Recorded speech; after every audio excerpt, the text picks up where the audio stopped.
Hello, हम लोग रसायन विज्ञान कक्षा 11वीं एनसीईआरटी का दूसरा पढ़ रहे हैं, परमाणु की संरचना। इसके मैंने पिछले वीडियो में प्रश्नोत्तरी शुरू था, पहला पार्ट है ना, उसमें 5 क्वेश्चन हम लोग पाए थे। बोर्ड में कुछ इलेक्ट्रो प्रॉब्लम आ गई तो बंद हो गया था वो, हम इसको आगे आ रहे हैं 8वें क्वेश्चन से। ठीक है, प्रत्येक ऐसे फोटॉन की ऊर्जा ज्ञात कीजिए। पहला, जो 3 × 10⁻16 हर्ट्ज आवृत्ति वाले प्रकाश के संगत हो। दूसरा, जिसकी तरंगदैर्घ्य 0.50 एंगस्ट्रॉम हो। ठीक है, तो अब देखिए, जो फोटॉन होता है, फोटॉन आपको पता होगा कि फोटॉन मैंने बताया भी था पहले भी, फोटॉन क्वांटम है।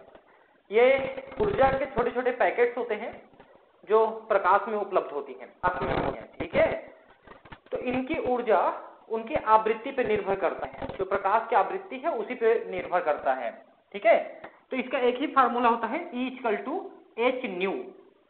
h जो है प्लांक कांस्टेंट है, जिसका मान 6.6 × 10⁻34 को बहुत बार बताया मैंने पिछले क्लासेस में। और न्यू आपको दिया है फ्रीक्वेंसी। ठीक है, तो एज इट इज आप इसको रख दीजिए यहाँ पर, है ना। अब ये 16 को 15 लिख दिया है यहाँ पर, इसको 16 कर लेंगे। ठीक है, ये यहाँ पर थोड़ा सा गड़बड़ है,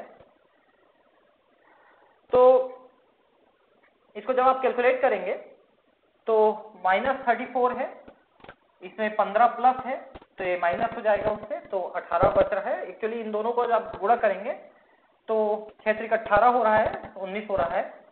तो 19 में एक और किए तो -18 हो गया, नहीं तो वो -19 था, -19 बचता तो -18 हो गया है। तो 15 की जगह आप इसको 16 कर लेंगे। ठीक है, तो ये 16 दिया हुआ है, मतलब सीधा सीधा इस फार्मूले में रख देंगे, प्लांक कांस्टेंट के साथ जो दिया है इसको गुणा कर देंगे। गुणा भाग कैसे करते हैं ये मैंने आपको बताया है पहले चैप्टर में। इस टाइप का जो 10 के घात होता है उसमें कैसे गुणा और भाग होता है। तो 10 के घात में का माइनस है और दूसरे में प्लस है, तो वो फिर माइनस का प्लस से कट पीट हो जाएगा। दूसरा क्वेश्चन है, तरंगदैर्घ्य 0.5 एंगस्ट्रॉम है, ये एंगस्ट्रॉम है, ध्यान रखेंगे, ये 0.5 है। ठीक है, तो लैम्डा दिया हुआ है, और अगर इसको मीटर में बांटेंगे तो 10⁻−10, क्योंकि जो एंगस्ट्रॉम है वो 10 के घात -10 होता है। ठीक है, और अब जो एनर्जी है, एनर्जी आपने देखा था कि hν था, और न्यू का मतलब होता है c/λ। ये आपने अभी चौथे 5वें वाले जो क्वेश्चन उसमें देख लिया था। तो न्यू के जगह हम c/λ रख देंगे, और लैम्डा का मान आपको दिया हुआ है उसको यहाँ रख देंगे। तो c जो h जो है ये मान आपको दिया हुआ है, और c जो है ये आपको पता है कि प्रकाश का वेग होता है 3 × 10⁸, और ये आपको तरंगदैर्घ्य भी दिया हुआ है, उसको आप यहाँ रख दीजिए। और जब आप इसको कैलकुलेट करेंगे, ये -10 भी ऊपर जाके +10 हो जाएगा, तो 18 हो गया, 18 20, तो माइनस होके -15। ठीक है, और इन सबको गुणा भाग करना पड़ेगा आपको। तो इस तरह से मैं आपको इन क्वेश्चंस में सिर्फ आपको तरीका बता सकता हूं कि आप कैसे इसको कैलकुलेट करेंगे, और बाकी तो आपको कैलकुलेट करना आना चाहिए। ठीक है, अगर आपको नहीं आ रहा है कैलकुलेशन तो आप निश्चित मेरे पहले चैप्टर के वीडियोस को देखिए, रसायन विज्ञान के कुछ मूल अवधारणाएं, उसमें सब कैलकुलेशन को मैंने बताया है आपको। ठीक है, तो आप वहां पर सीख सकते हैं। नेक्स्ट क्वेश्चन है, 2 × 10⁻−10 s काल वाली तरंग की तरंगदैर्घ्य, आवृत्ति और तरंग संख्या की गणना करें। ठीक है, तो ये आवर्त काल दिया है, सेकंड। ठीक है, आवर्त काल, तो जो आवृत्ति होता है आवर्त काल के ठीक 1/, होता है आवर्त काल का। तो आवर्त काल आपको दिया है 2 × 10⁻−10, तो आवृत्ति आपकी निकल गई न्यू, फ्रीक्वेंसी वो निकल गई 5 × 10⁹ प्रति सेकंड। ठीक है, अब अगर आपको इसकी तरंगदैर्घ्य निकालनी है तो hc/λ, ये आप पढ़े हो हमेशा, hν, है ना। तो इसमें से आप देखिए, इसको आप कैसे कर सकते हैं, c/νλ आप कर सकते हैं। ठीक है, अब आपको तरंग निकालना है तो इसको इधर कर दीजिए, तो c/v आ गया, देखिए न्यू आ गया, c/ν, है ना। तो c आपको पता है 3 × 10⁸, ये तो आपको याद करना पड़ेगा, प्रकाश का वेग। और ये फ्रीक्वेंसी अभी आपने निकाला 5×9, अब जब गुणा भाग करेंगे ये ऊपर जाके -9 हो जाएगा, तो उसके हिसाब से फिर आंसर आया 6 × 10⁻² पर मीटर तरंग दैर्ध्य है। ठीक है, और तरंग संख्या कितनी होती है? तरंग संख्या न्यू बार 1/λ होती है। लैम्डा आपका निकल गया है, उसको 1 से भाग कर दीजिए तो ये ऊपर जाके +2 हो जाएगा 1/6, तो 16.67 आएगा उसका उत्तर। ठीक है, पर मीटर तरंग संख्या। मतलब ये है कि 1 मीटर लंबाई में करीब 17 से थोड़े कम एवरेज तरंग रहेंगे। ऐसे ऐसे तरंग 1 मीटर में, ये तरंग जो है इनकी संख्या बता रहा है वो 1 मीटर में कितनी रहेगी, तो एवरेज बता रहे हैं ना वो। ठीक है, तो तरंग संख्या निकल गया, आवृत्ति निकल गया, तरंग दैर्ध्य निकल गया। तो बहुत छोटे छोटे यहाँ पर आपके देख सकते हैं फार्मूले हैं, फार्मूले तो आपको याद करने पड़ेंगे, इसका कोई तरीका नहीं है। नेक्स्ट है ऐसा प्रकाश जिसकी तरंग दैर्ध्य 4000 पिकोमीटर हो और जो 1 जूल ऊर्जा दे के फोटोनों की संख्या बताइए। ठीक है, तो ये थोड़ा सा मुझे लग रहा है कि यहाँ पर प्रिंट मिस्टेक फिर से आ गया है ये। चलो अपन आगे देखते हैं क्या में प्रिंट मिस्टेक है, मैं बताता हूँ आपको। तो यहाँ पर सबसे पहले तो देखिए कि लैम्डा दिया हुआ है 4000 पिकोमीटर। पिकोमीटर का मतलब होता है 10⁻12 है ना, तो ये में निकल गया 4000 × 10⁻12। ठीक, अब जो न्यू है वो आप सबसे पहले निकालिए, न्यू = c/λ।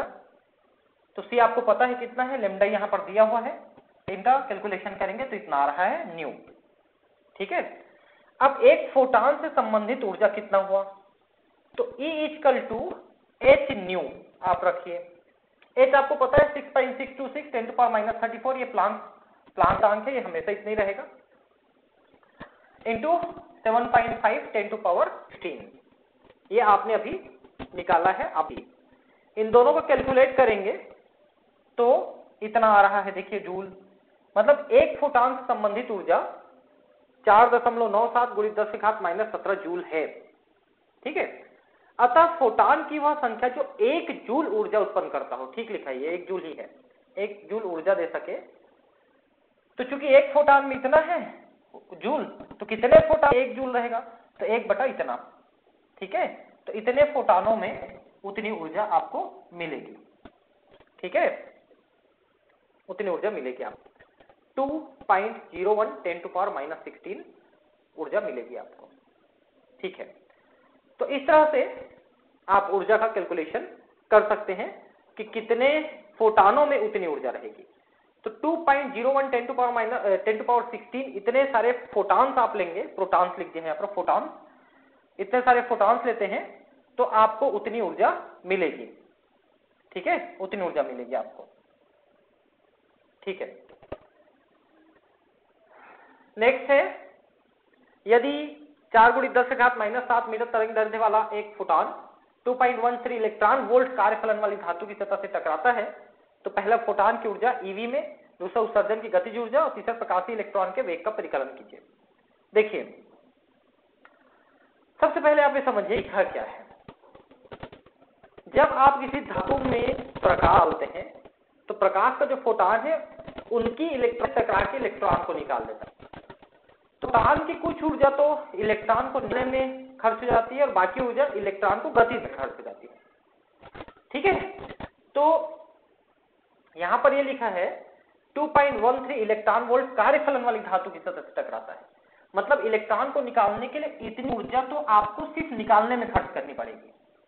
ठीक है, अब बाकी ऊर्जा जो है फिर वो इलेक्ट्रॉन की गतिज ऊर्जा बढ़ाने में खर्च होगी। और जो आपने तरंग दैर्ध्य दिया है, इस तरंग दैर्ध्य में कितनी ऊर्जा है उसमें से उतना खर्च हो जाएगा।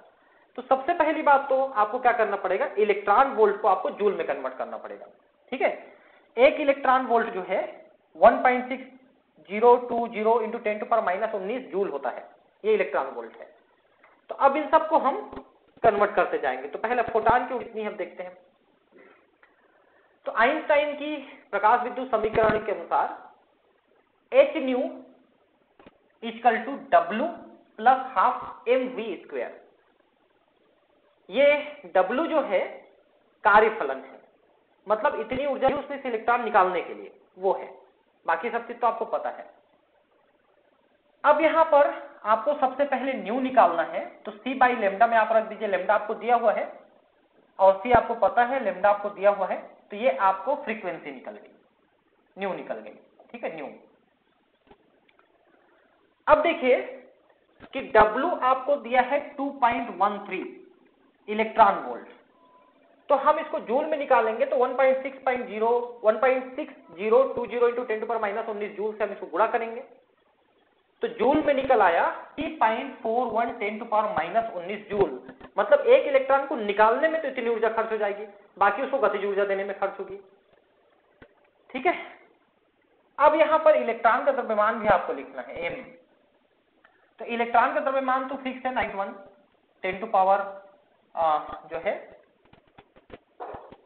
10⁻31 ये इलेक्ट्रॉन का द्रव्यमान है किलोग्राम। तो फोटॉन की ऊर्जा कैसे निकालेंगे, आप उस फार्मूले में रखेंगे फोटॉन की ऊर्जा, तो h न्यू पहले रखिए, h न्यू का मान, ठीक है भाई, एक फोटॉन की ऊर्जा तो h न्यू से पहले निकाल लीजिए आप, तो 4.97 10⁻⁻19 जूल आ गया, ठीक है। और जब आप इसको इलेक्ट्रॉन में निकालना चाहोगे, इलेक्ट्रॉन वोल्ट में, तो एक इलेक्ट्रॉन वोल्ट जितना होता है उतने से भाग कर दीजिए, तो आपको इलेक्ट्रॉन वोल्ट में निकल आएगा। ये देखिए, ये जूल में दिया है, अभी जो हमने कैलकुलेट किया जूल में कैलकुलेट किया, h न्यू में रखा हमने मान, न्यू को निकाला, h हमको पता है, न्यू हमने निकाल लिया है पहले ही, है ना, तो इसको हमने रखा तो हमको जूल में मिला, जूल को हम इलेक्ट्रॉन वोल्ट से भाग कर देंगे, एक इलेक्ट्रॉन वोल्ट का मान भी आपको दिया हुआ है, तो आपका ये इलेक्ट्रॉन वोल्ट में ऊर्जा आ जाएगी। तो एक इलेक्ट्रॉन में 3.102 इलेक्ट्रॉन वोल्ट की ऊर्जा बची हुई है। अब इसी गतिज ऊर्जा निकालेंगे अपन, गतिज ऊर्जा जो है हाफ mv² निकालना है हमको, ये गतिज ऊर्जा आएगा। तो इस फार्मूले में देखिए, अगर हाफ mv² निकालना हो तो इस W को आप इधर करोगे तो h न्यू माइनस W करना पड़ेगा, तब हाफ mv² निकलेगा, ये निकला ना हाफ mv²। ये देखिए, हाफ mv² निकालने लिए h न्यू माइनस W करना पड़ेगा।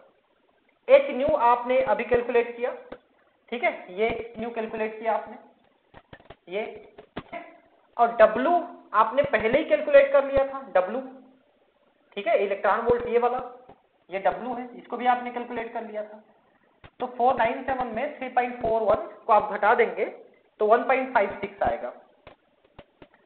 मतलब इलेक्ट्रॉन जो निकला वो इतनी गतिज ऊर्जा वाला निकला, क्योंकि बाकी ऊर्जा उसमें यूज हो गई।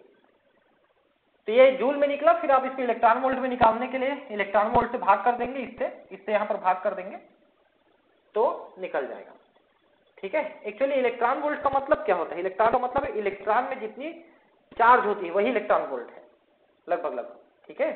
तो उससे भाग कर देंगे तो इलेक्ट्रॉन वोल्ट निकल जाएगा, ठीक है। तीसरा क्वेश्चन क्या पूछा था इसमें, तीसरा क्वेश्चन था प्रकाशीय इलेक्ट्रॉन के वेग का परिकलन कीजिए, वो जो इलेक्ट्रॉन निकला है उसका वेग।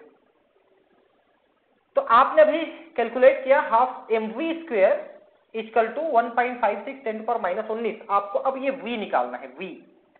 तो v निकालने के लिए आप क्या करोगे, 2 को ऊपर ले जाओ, ये देखो 2 को ऊपर ले गया आपने, m को नीचे ले जाओ, m को नीचे ले गया, और ये जो स्क्वायर दिख रहा है फिर इसका आप यहां पर 1/2 यानी वर्गमूल निकालेंगे। m आपको पता है इलेक्ट्रॉन का m कितना है, ठीक है, इसको कैलकुलेट करिए, इसका वर्गमूल निकालना है। किसी भी चीज के पावर हाफ का मतलब उसका वर्गमूल, मतलब उस हाफ को ना लिख के आप ऐसे वर्गमूल लिखेंगे तो उसका मतलब भी वही होगा जो वर्गमूल का है। तो इन सबको निकालेंगे तो 5.85 10⁵ मीटर पर सेकंड आ रहा है। तो जो इलेक्ट्रॉन निकला है ना, प्रकाशीय इलेक्ट्रॉन, उसका वेग है ये, वेग मीटर पर सेकंड, इतना वेग से भाग रहा है, ठीक है।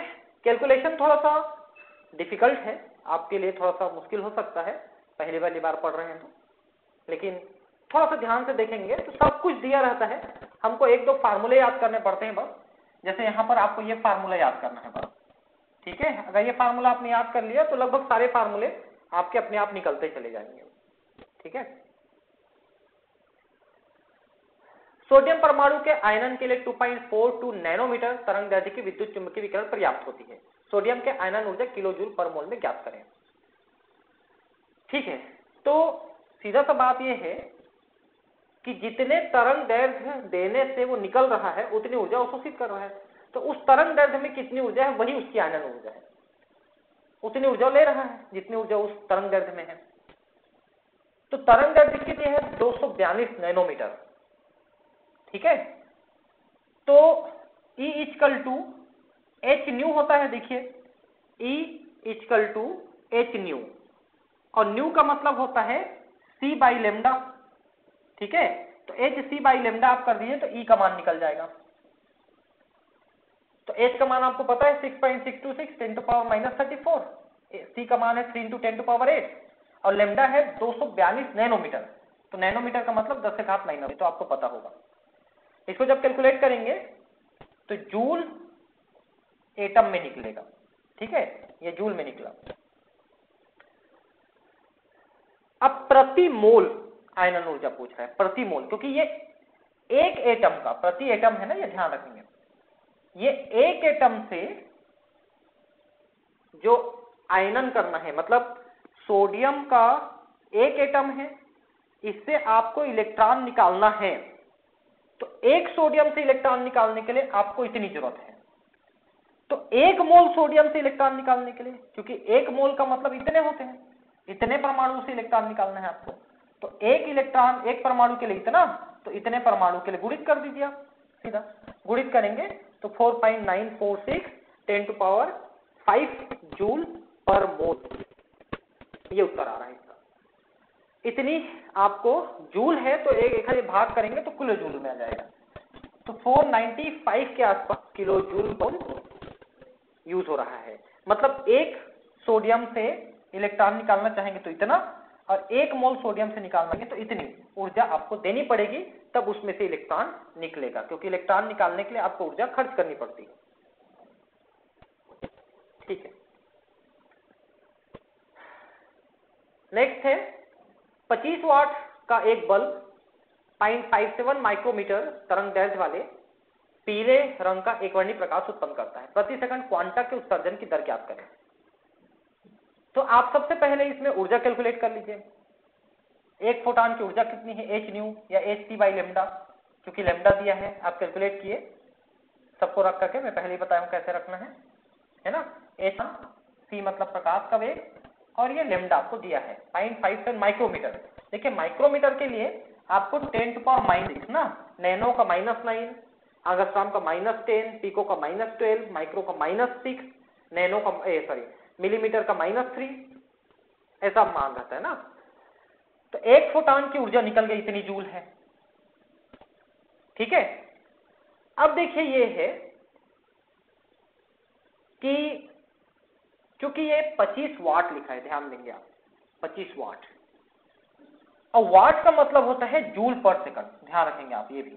वाट का मतलब 25 जूल, अगर 25 वाट है तो 25 जूल पर सेकंड, एक वाट में 1 जूल पर सेकंड। तो अब देखिए कि चूंकि जो ऊर्जा निकल रही है 25 वाट के बल्ब से, वो ऊर्जा नहीं है, उसमें एक फोटॉन में ऊर्जा उतनी है। एक फोटॉन की ऊर्जा इतनी और टोटल ऊर्जा इतनी, तो कितने फोटॉन, मतलब कितने फोटॉन मिलके 25 जूल बनाएंगे। एक फोटॉन में इतनी ऊर्जा है, तो 25 जूल बनाने के लिए कितने फोटॉन, तो 25 भागित इतना कर दीजिए, ये देखिए 25 भागित इतना, तो आएगा 7.17 10 टू पावर 19 फोटॉन प्रति सेकंड। मतलब इतने फोटॉन निकलेंगे तो 25 जूल की ऊर्जा सब में मिला के रहेगी, 25 जूल की ऊर्जा सब में रहेगी। ठीक है, ऐसा है, 25 जूल की ऊर्जा सब में रहेगी, इसका मतलब ये है, क्योंकि 25 वाट का मतलब है 25 जूल, और एक फोटॉन में इतना जूल, तो 25 जूल के लिए कितने फोटॉन, तो 25 बटा इतने, तो हो जाएगा। बहुत सिंपल है। ठीक है, किसी धातु की सतह पर 6800 एंगस्ट्रॉम तरंग दैर्घ्य वाली विकिरण डालने से शून्य वेग वाले इलेक्ट्रॉन उत्सर्जित होते हैं। धातु की दहली ऊर्जा V डॉट और कार्यफलन W डॉट ज्ञात कीजिए। मतलब सीधा सा मतलब ये है कि 6800 तरंग दैर्ध्य डालते हैं तो इलेक्ट्रॉन ठीक निकलता है, उसमें कोई ऊर्जा नहीं बचती, मतलब इतनी ऊर्जा खर्च हो जाती है एक इलेक्ट्रॉन में। अब देखिए H nu equal to W plus half M B square, ये पहले भी फार्मूला हमने अभी कुछ देर पहले पढ़ा था। चूंकि इलेक्ट्रॉन शून्य वेग से उत्सर्जित हो रहे हैं, मतलब उसमें वेग जीरो है, v इक्वल टू जीरो, तो ये पूरा जीरो हो गया है ना। तो H nu equal to W, ये देखो H nu equal to W, ये आ गया आपका। तो अब ये एच न्यू को लिखेंगे एच सी बाई लेमडा, ठीक है। और एच का मान आपको पता है, सी मान पता है, और लेमडा का मान दिया है 6800 एंगस्ट्रॉम, तो 10⁻⁻10। तो ये आ गई ऊर्जा। ऐसा मतलब है कि जितने तरंग दैर्ध्य की आपने दिया है उस तरंग दैर्ध्य की ऊर्जा निकालनी है आपको, वही ऊर्जा इसकी कार्यफलन है, ठीक है। बस यदि न्यू जीरो देहली आवृत्ति है तो W equal to H nu zero, आपका H तो दिया हुआ है, W आपने निकाल लिया, H आपको पता है, W आपने निकाल लिया, W ये कैलकुलेट किया, तो न्यू जीरो भी आप कैलकुलेट कर सकते हैं, W equal to nu zero. तो आप W का मान निकाले हैं, H का मान आपको पता है, आप डालिए तो 4.412 10⁻14 प्रति सेकंड हो गया ये, ठीक है। मतलब ये है कि धातु से जो इलेक्ट्रॉन निकला उसको निकालने के लिए इतनी ऊर्जा आपको खर्च करनी पड़ेगी, और जो आपने तरंग दैर्ध्य दिया तो मिनिमम तरंग दैर्ध्य की जो आवृत्ति है इतनी होनी चाहिए, ठीक है। तो मतलब ये है जी कि ये जो 6800 एंगस्ट्रॉम वाला जो तरंग दैर्ध्य है, उसी की ऊर्जा, उसी की आवृत्ति, सब कुछ आपको कैलकुलेट करके देनी है बस, और कुछ नहीं देनी है, इसमें कुछ नहीं करना, क्योंकि वो जो निकला है उसकी आवृत्ति, उसको वेग है तो जीरो है, मतलब वो सीधा सीधा इसी की आवृत्ति और इसी की ऊर्जा आपको निकालनी है, इसका सीधा मतलब ये है, ठीक है। जब हाइड्रोजन परमाणु के n=4 ऊर्जा स्तर से n=2 ऊर्जा स्तर में इलेक्ट्रॉन जाता है तो किस तरंग दैर्ध्य का प्रकाश उत्सर्जित होगा। अब यहां पर रिडबर्ग कांस्टेंट रख करके आपको क्वेश्चन का आंसर देना है। मतलब ये है कि हाइड्रोजन का जो इलेक्ट्रॉन है चौथे कक्षक से दूसरे कक्षक में छलांग मारा, तो जो ऊर्जा निकली वो किस तरंग दैर्ध्य की प्रकाश के रूप में निकलेगी, यह कैलकुलेट करना है, ठीक है। तो अब दोनों कक्षों की ऊर्जा आपको देखनी है, ठीक है।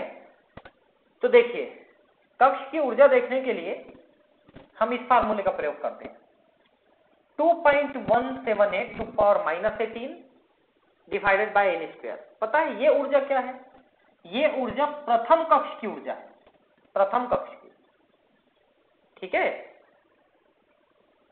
तो दूसरे कक्ष में ऊर्जा कितनी रहेगी, तो आप दूसरे कक्ष में n स्क्वायर रख दीजिए, 2 स्क्वायर, दूसरे कक्ष की ऊर्जा है, और चौथे कक्ष की ऊर्जा 4 का स्क्वायर रख दीजिए, चौथे कक्ष की ऊर्जा है। और आपको पता है कि जो ये रिडबर्ग कांस्टेंट है जी, एक मिनट, ये रिडबर्ग कांस्टेंट है ना, ये तो रिडबर्ग कांस्टेंट है R, ये ठीक है, ठीक। तो अब ऊर्जा में अंतर कितनी है, तो चौथे कक्षा में ऊर्जा और दूसरे कक्षा में ऊर्जा का अंतर आप निकालिए। तो पहले बाहर में आप रिडबर्ग कांस्टेंट लिखते हैं, और दूसरे कक्षक में कितनी ऊर्जा आई, चौथे कक्षक में कितनी ऊर्जा थी, उसको आप रख देंगे, ठीक है। तो ये आ गई ऊर्जा में मान अंतर, मतलब चौथे कक्षक से दूसरे कक्षक में ऊर्जा का इतना अंतर है, ठीक है, यानी इतनी ऊर्जा निकलेगी। अब इस ऊर्जा का मान h न्यू में रखिए या h c बाई लेमडा में रखिए, तो आपको लेमडा का मान निकल आएगा, क्योंकि E का मान आपने निकाल लिया है। देखिए इसको आप कैसे कैलकुलेट करेंगे, del E equal to S I by, तो लेमडा को ऊपर इसको नीचे रखिए, तो H C by del E रखिए आप, ये देखिए H C by del E, तो लेमडा निकल गया, लेमडा ऊपर आ गया, ए नीचे चला गया, और एच का मान आपको पता है, सी का मान पता है, और डेल ई का मान अभी आपने निकाला, ये रख दीजिए, तो पूरा ये लेमडा का मान निकल आएगा। तो लेमडा का मान पहले निकला 4.87 10 टू पावर -7, तो इसको 487 10 टू पावर -9 लिख सकते हो। देखिए नैनोमीटर में ये 2 इधर कर देंगे दशमलव को स्थान, इसमें 2 माइनस और चढ़ जाए तो -9 हो जाएगा, और -9 का मतलब होता है नैनोमीटर, इसे सीधा सीधा लिख दिया 487 नैनो।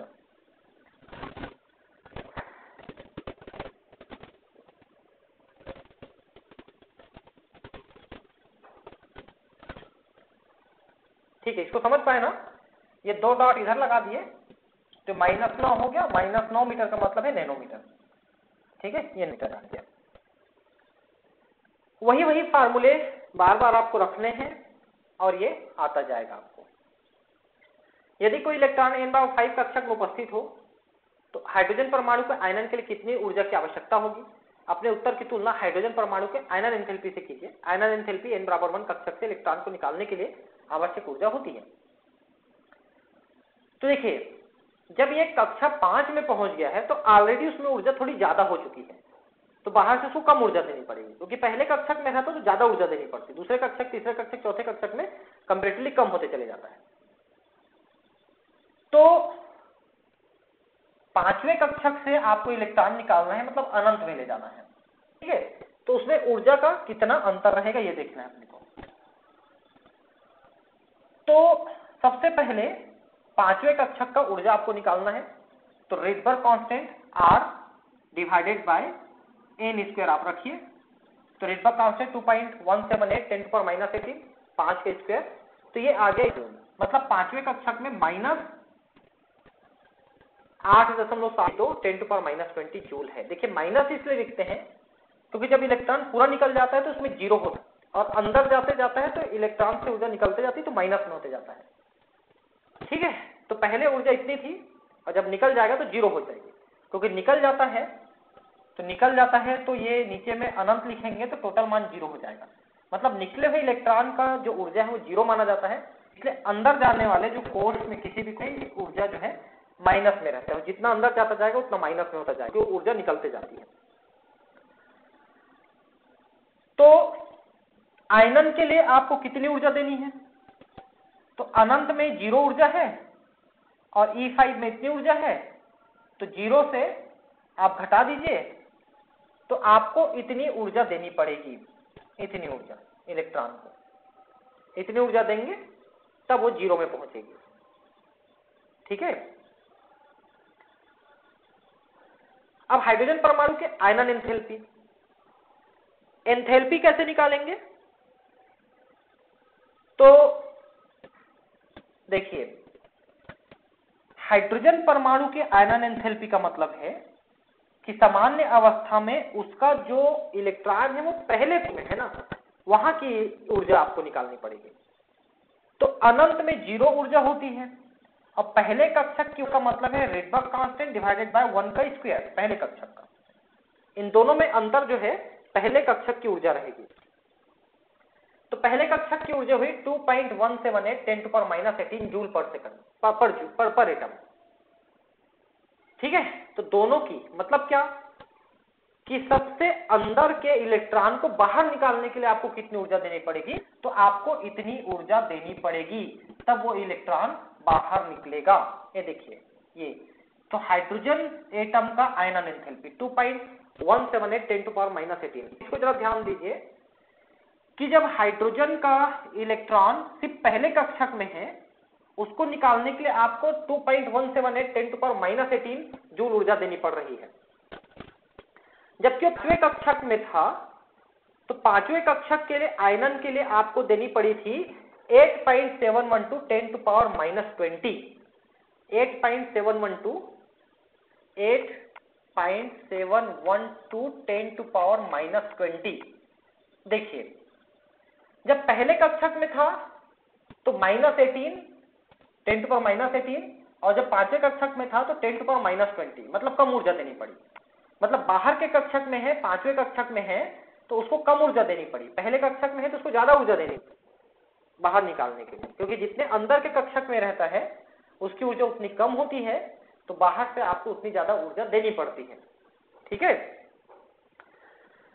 अतः आयनन एंथैल्पी वह ऊर्जा जो इलेक्ट्रॉन को पहले कोश से निकालने के लिए आवश्यक होती है, और इलेक्ट्रॉन को पांचवें कक्षक से निकालने के लिए आवश्यक ऊर्जा का ये 25 गुना है। देखिए, मतलब पहले कक्षक से निकालेंगे और पांचवें कक्षक से ऊर्जा निकालेंगे, तो पांचवें कक्षक से पहले कक्षक में 25 गुना ज्यादा ऊर्जा देनी पड़ेगी आपको, क्योंकि जैसे बाहर जाता है उसकी बढ़ते जाती है, और इसे पांचवें कक्षक में ऑलरेडी उसके पास ज्यादा ऊर्जा है तो कम देनी पड़ेगी। पहले कक्षक में ऑलरेडी उसके पास ऊर्जा है तो उसको ज्यादा ऊर्जा देनी पड़ेगी, इसका ये मतलब है।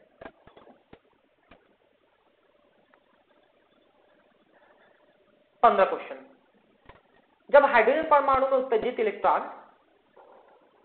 क्षय से मूल अवस्था में जाता है, मतलब छठवें कक्षक से पहले कक्षक में जाता है, तो प्राप्त उत्सर्जित रेखाओं की अधिकतम संख्या क्या होगी? कितनी रेखाएं मिलेंगी आपको? देखिए कैसे निकालेंगे। तो छठवें कक्षक से पांचवें में, चौथे में, तीसरे में, दूसरे में, पहले में, इतने में छलांग मार सकता है वो छठवें से। तो 5 रेखाएं तो ये मिली। फिर छठवें से पांचवें में आने के बाद वहां से चौथे, तीसरे, दूसरे, एकले में अलग अलग छलांग मार सकती। मतलब इसमें अंतर समझे ना। इसमें छठवें से सीधे पांचवें, सीधे चौथे, सीधे तीसरे, सीधे दूसरे, सीधे एकले, ऐसे छलांग मार रही है। जबकि इसमें हमने ये पढ़ा कि पहले छठवें से पांचवें में आया, फिर पांचवें से चौथे, तीसरे, दूसरे, एकले में आएगा। तो इसमें और इसमें अंतर आ जाएगा ना। छठवें से डायरेक्ट छलांग मारेगा, पांचवें से डायरेक्ट छलांग मारेगा, कि चौथे से डायरेक्ट छलांग मारेगा, ये सब में अंतर आते जाएगा। इतनी सारी रेखाएं अलग अलग मिलेंगी आपको। तो 6 से 5, 4, 3, 2, 1 में कहीं भी छलांग मारेगा तो 5, फिर पहले 5 में आके फिर 4, 3, 2, 1 में आएगा तो 4, फिर चौथे में आकर तीसरे, दूसरे, एकले में आएगा तब, या तीसरे में आकर के दूसरे एकले में, या दूसरे में अकेले में आएगा।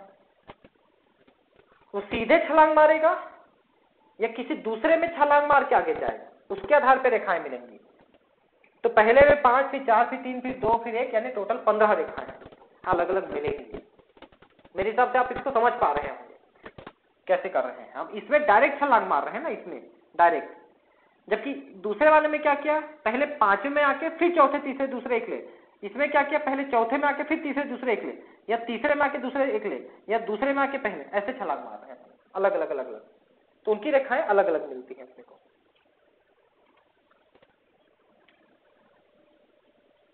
16वां प्रश्न, पहला, दूसरा, 2 पार्ट इसमें।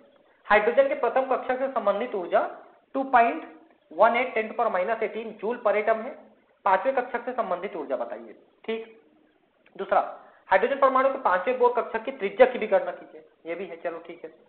पहले कक्षक में इतनी ऊर्जा है, माइनस है ना, ध्यान रखेंगे, माइनस ऊपर उधर लगा है। पांचवें कक्षक कितना है देखिए। तो हम ये डाल देते हैं यहां पर, जो रिडबर्ग कांस्टेंट है वही पहले कक्षक की ऊर्जा है, तो डिवाइडेड बाय n²। आप पांचवें कक्षक की ऊर्जा निकालना चाहते हैं तो इससे आप 5 का स्क्वायर से भाग दीजिए, तो 5 का स्क्वायर से भाग करेंगे इतनी ऊर्जा, मतलब पांचवें कक्षक में ऊर्जा है। तो देख सकते हैं कि पहले कक्षक और पांचवें कक्षक में हम अभी पहले भी पढ़े थे कि करीब 5 गुने का अंतर होता है, ठीक है ना, ये हम पहले भी पढ़ चुके हैं। और त्रिज्या कैसे निकालते हैं, तो त्रिज्या निकालते हैं r into n², r into n² निकालते हैं। ये थोड़ा फार्मूला यहाँ पर कुछ स्पष्ट नहीं छपा है, मैं बता देता हूं आपको। rn², ये हम त्रिज्या निकालते हैं। ठीक है, तो r क्या है, पहले कक्षक की त्रिज्या, ये मालूम होना चाहिए आपको। पहले कक्षक की त्रिज्या 0.529 एंगस्ट्रॉम होती है। अब पांचवें कक्षक की त्रिज्या हम निकालना चाहते हैं तो उसको n से गुणा कर दीजिए, तो इतनी त्रिज्या हो गई। ठीक है, मतलब उसकी त्रिज्या, जैसे ये नाभिक है, ये पहला कक्षक है तो इसकी त्रिज्या कितनी है, और ये पांचवें कक्षक है तो इसकी त्रिज्या कितनी है, तो बढ़ेगी ही ना। n² से आप गुणा कर देंगे, जितनी दूर जाएगी त्रिज्या उतनी बढ़ती जाती है। तो 13.225 एंगस्ट्रॉम उसकी त्रिज्या हुई। नैनोमीटर में निकालेंगे तो 1 पॉइंट और कम कर दीजिए, तो नैनोमीटर में निकल गया। ठीक है,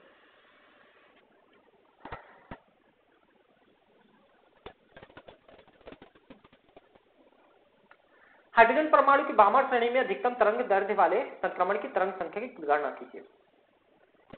तो बामर क्या है? लाइमन बामर मन में अल्ट्रावायलेट था और बामर दृश्य प्रकाश। ठीक है, तो दृश्य प्रकाश में क्या लिखा है? अधिकतम तरंग दैर्ध्य वाले संक्रमण, है ना। देखिए बामर श्रेणी में अधिकतम तरंग दैर्ध्य वाले संक्रमण के लिए N1 दूसरा और N2 तीसरा, मतलब कि तीसरे कक्षक से दूसरे कक्षक में छलांग मारेगा। ठीक है, क्योंकि छलांग चाहे तीसरे चौथे पांचवें छठवें से कहीं से मारे दूसरे कक्षक में आएगा, वही बामर श्रेणी है। क्योंकि पहले कक्षक में छलांग मार के जाएगा तो वो लाइमन श्रेणी मिल जाएगा, दूसरे कक्षक में आता है तो बामर श्रेणी मिलता है। आपको मैंने पूरे बताया 14 उसमें, तो वहां पर लाइमन बामर पास्चर कैसे है तो मैंने आपको बताया था। जैसे नाभिक है, नाभिक के पास ये पहला कक्षक है, ये दूसरा कक्षक है, ये तीसरा कक्षक है, ऐसे बहुत सारे कक्षक हैं। तो ऊपर के कक्षकों से अगर छलांग मार के डायरेक्ट पहले कक्षक में जाता है कहीं से भी, तो ये सब लाइमन श्रेणी मिलते हैं। लेकिन अगर कहीं से भी छलांग मार के दूसरे कक्षक में आता है तो ये बामर श्रेणी मिलता है, और बामर में सारे दृश्य प्रकाश वाली श्रेणियां मिलती हैं। तो कहां से कहां? अब अधिकतम दैर्ध्य का मतलब सबसे कम ऊर्जा, सबसे कम ऊर्जा कब मिलेगी? जब आसपास में छलांग मारेगा। जैसे कि दूसरे मंजिल में आना है, दूसरे मंजिल से छलांग मारेगा तो सबसे कम ऊर्जा, चौथे मंजिल से ज्यादा ऊर्जा, पांचवें मंजिल से ज्यादा ऊर्जा, और ऊर्जा बढ़ती जाएगी जितने ऊपर के मंजिल से। तो सबसे कम ऊर्जा मतलब अधिकतम तरंग दैर्ध्य का मतलब सबसे कम ऊर्जा, और सबसे कम ऊर्जा का मतलब दूसरे में छलांग मार के तीसरे से, तो सबसे कम ऊर्जा निकलेगी। तो यहां पर आप रख दीजिए ये वाला फार्मूला में आप रखिए रिडबर्ग कांस्टेंट, ये रिडबर्ग कांस्टेंट 1.09679 × 10⁻⁷ इसमें आप रखिए, और ये माइनस पॉइंट लगा करके 1/n1 के N2 का स्क्वायर आप रख दीजिए, और इसका कैलकुलेशन करिए। तो पहले इसका कैलकुलेशन करिए, ये 4 हो गया और ये 9 हो गया, 1/4 माइनस 1/9। तो आप उसका कैलकुलेशन करेंगे माइनस करके, तो लघुत्तम समापवर्त, अधिकतम समापवर्त, वो सब विधियों से आपको थोड़ा निकालना पड़ेगा अगर कैलकुलेटर नहीं है तो। ये निकल गया, और रिडबर्ग कांस्टेंट से आप इसका गुणा कर दीजिए, तो 1.525 10⁻⁶ पर मीटर आपको उत्तर आ रहा है। ठीक है, ठीक है। तो ये यहाँ पर जो रिडबर्ग कांस्टेंट रखेंगे अपन 1.09679 10⁻, ये आपको रखना पड़ेगा। ठीक है, ये न्यू बार निकल रहा है ना, ध्यान रखेंगे, तरंग संख्या न्यू बार निकल रहा है, और न्यू बार का उल्टा तरंग दैर्ध्य होता है, आपको पता है। ठीक है, मेरे हिसाब से अभी के लिए इतना बहुत है। अब अगले क्लास में बाकी चीजें हम पढ़ेंगे और बाकी क्वेश्चंस को करेंगे। थैंक यू, मिलते हैं।